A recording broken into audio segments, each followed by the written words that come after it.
और पुष्पेश पंत जी हमारे साथ मौजूद हैं। पुष्पेश पंत जी, मिशन 2022 के आगाज वाली झलक इन बयानों से मिलती है क्या? प्रधानमंत्री नरेंद्र मोदी साफ तौर पर यूपी की योगी सरकार के कामकाज की जमकर दिल खोलकर तारीफ करते हुए नजर आ रहे हैं और पुरानी सरकारों में क्या दिक्कतें थी वो भी बताया गया है।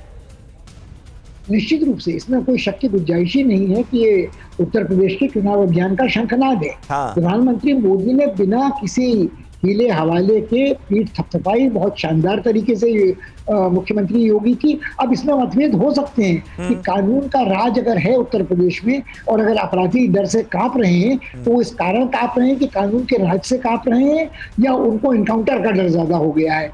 यदि पुलिस वाले एक इशारे पर राजनेता के का अदालत पहुंचने के पहले ही किसी आरोपी का सफाया कर सकते हैं तो उसे तो कानून के राज की स्थापना कहना या मानना थोड़ा कठिन होगा। और यदि ऐसा ही हो रहा है तो अपराधों के आंकड़ों में बहुत बड़ी कमी आनी चाहिए थी। मगर मुझे लगता है कि ये दोनों बातें अपनी जगह पर हैं, इनको राजनीतिक पक्षधरता के साथ कहा जा सकता है।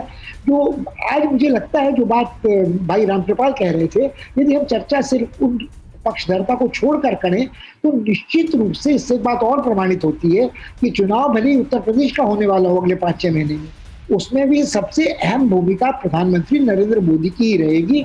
वो कितनी ही तारीफ योगी आदित्यनाथ जी की करें, अंत में योगी आदित्यनाथ का पलड़ा तभी भारी होता है जब उनके साथ खड़े होते हैं नरेंद्र मोदी।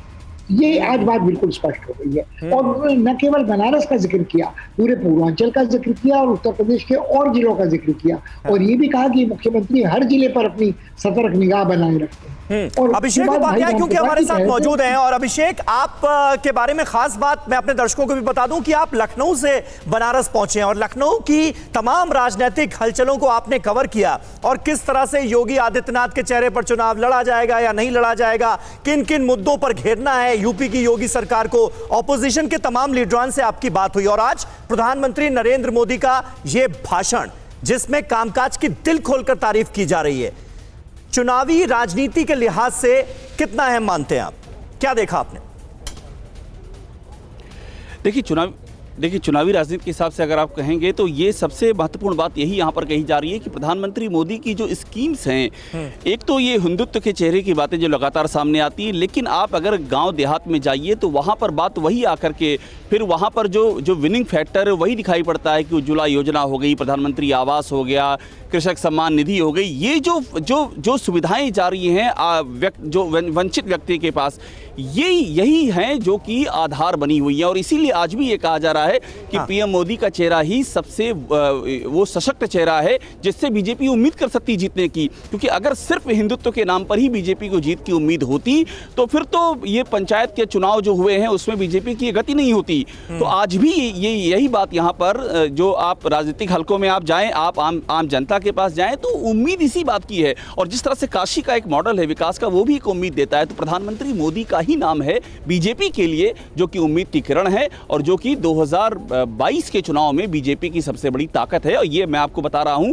बीजेपी के अपने काडर की जुबानी और जिनको योजनाओं का फायदा मिला है उनके जो तजुर्बे हैं वो सारी बातें। सही बात है अभिषेक, इसमें तो कोई शक हो ही नहीं सकता कि आज की तारीख में भारतीय जनता पार्टी की सबसे बड़ी ताकत प्रधानमंत्री नरेंद्र मोदी का चेहरा, उनके काम, उनका नाम है। अभिषेक ये बताइए, थोड़ी देर में पीएम वहां पर पहुंचने वाले हैं, किस तरह की हलचल वहां पर आपको नजर आ रही है? क्या तस्वीरें वहां से आप दिखाना चाहेंगे इस वक्त हमें?